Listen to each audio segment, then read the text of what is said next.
In my video on Pain Tolerance Explained, we looked at what pain is and its role within endurance sports. Whether you know it or not, pain plays a crucial role in our fatigue and our pacing. I definitely recommend going back and watching that video prior to continuing with this video. Check it out in the link below. However, I may have left you a little empty-handed because we never actually looked at any hands-on application for improving pain tolerance. And that's what we'll be looking at in today's video.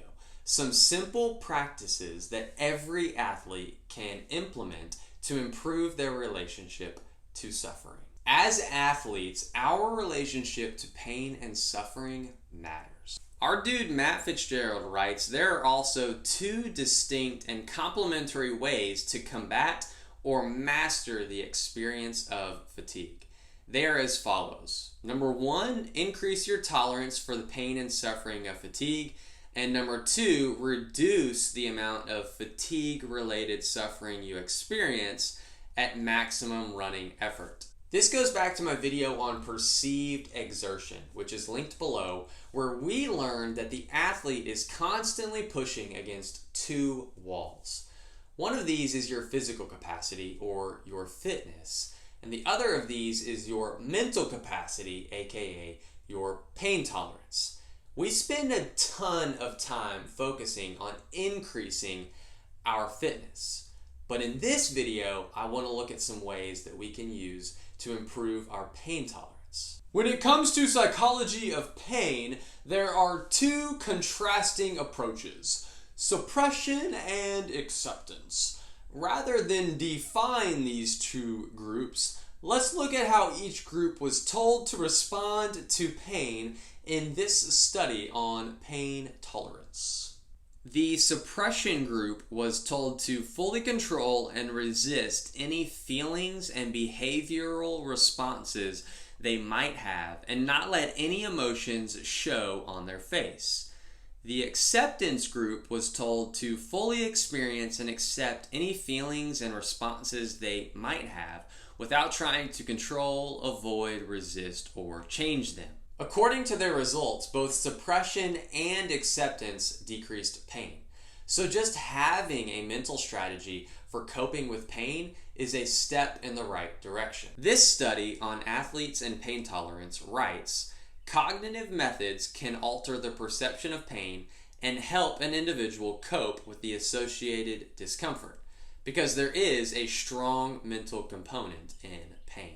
Despite both acceptance and suppression improving our ability to suffer, most coaches tend to push acceptance as a better strategy for improving endurance performance. When we accept the pain, we still feel the burning in our muscles and the lack of oxygen in our system, but we realize that this pain and discomfort is a crucial role during the training process. And we understand that to get faster, we have to endure tremendous amounts of pain. The Navy SEALs have a saying that captures this well: embrace the suck. As I studied both suppression and acceptance, I think you can and should apply both. Let me explain. In the big picture of training and racing, your mental approach to pain should be one of acceptance. You should embrace it and welcome it as your friend. Pain is a good thing. When you experience pain, you're getting stronger and you're improving your mental ability to suffer. Every one of us should be experiencing pain in our training and in our racing. However, when that pain does come, you should have a few strategies that you can use to endure it. This often involves suppression. If I can find a way to ignore or suppress the pain that I'm feeling in the middle of intervals, this will allow me to push a little further and a little harder. So it's not a one or the other ordeal. I think that there are times when we should be using acceptance and suppression in our training and our racing. When your primary outlook on pain is suppression, you end up dreading any potentially painful situation. This means that on race day, you'll struggle to get excited or properly aroused to endure the effort you're about to partake in. A Training Peaks coach writes, interestingly, the authors noted that increased pain tolerance wasn't merely a physical phenomenon, but was closely tied to participants' mental approach. Those who had a greater fear of pain had a lower tolerance to it, meaning that the manifestation of how much they hurt was a self-fulfilling prophecy. The famous long-distance runner Steve Prefontaine may best be known for his lack of fear when it came to pain. He was definitely a different breed. When he talked about pain, it was almost as if he relished its warm embrace. Here's one of my favorite quotes. A lot of people run a race to see who is fastest. I run to see who has the most guts, who can punish himself into exhausting pace, and then at the end punish himself even more. Pre was an athlete that looked forward to the pain and suffering he would endure during a grueling race, and he saw this as a form of self-discovery. You should too. One obvious strategy proven to improve performance is self-efficacy or confidence. This study on athletes and pain tolerance writes, the confidence that one can successfully accomplish a task, the belief that one has the means to do it, and the optimism that success will eventually ensue leads people to attempt tasks that they otherwise might avoid. Having a mindset of confidence rather than doubt or fear is better for race day performance and training on a day-to-day basis. How do you develop this mindset of confidence? Here's the answer. Put in the work. When you're confident in your training, you'll be confident on the start line. When you're on the start line of a race and you know that you've done the exact types of efforts that the race requires, you're almost thinking to yourself, I've been here and I've done this. Let's go. Your past experiences as an athlete will also play a part in your confidence. When you've had successful experiences at past races, that success will carry over into your next event in the form of confidence. Another very simple strategy for improving your performance throughout the race season is setting goals. Providing individuals with goals significantly enhanced their ability to tolerate the cold pressor stimulus. Instead of just going into the pain tolerance test with no goals at all, individuals lasted longer when they set a specific time goal before the test. That's right, I'm gonna put my hand in this cold pressor machine for 5 minutes and nothing's gonna stop me. I'm a pain tolerance stimulus beast. Let's go. This is a super easy strategy to deploy for training and racing. Set clear goals. When I'm training and racing, I usually like to set goals that are involved with placing, like top 5 at nationals, but I also like to set goals that are based on performance, like improve my FTP by 10 watts by October. Setting goals is easy and it works, so do it. This next strategy is something that we all probably do without even thinking about it. Suffer in training. This study had one group do long, continuous workouts at a steady effort, and had another group do short bouts of high-intensity intervals.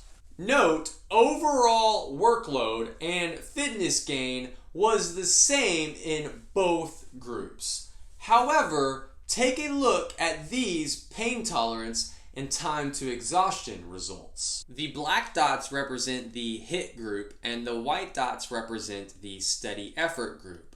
The black dots were able to improve the pain tolerance and time to exhaustion. If fitness gain was equal, then why the difference? Listen to this from Fitzgerald. Pain tolerance increased by 41% in the high intensity group. Simply getting fitter doesn't magically increase your pain tolerance. How you get fit matters. You have to suffer. High intensity intervals require a huge physical output, but they also have a very strong psychological component as well. When you do these kinds of pain intervals, you're not only improving your physical fitness, but you're also improving your brain's ability to suffer. Don't be afraid to go deep in the pain cave during your training. This is how you get faster. There are many different strategies that athletes can deploy to improve their mental game and their ability to endure, but the one that I found most interesting was one called the facial feedback hypothesis. This is the theory that our sensations and facial expressions are a two-way road.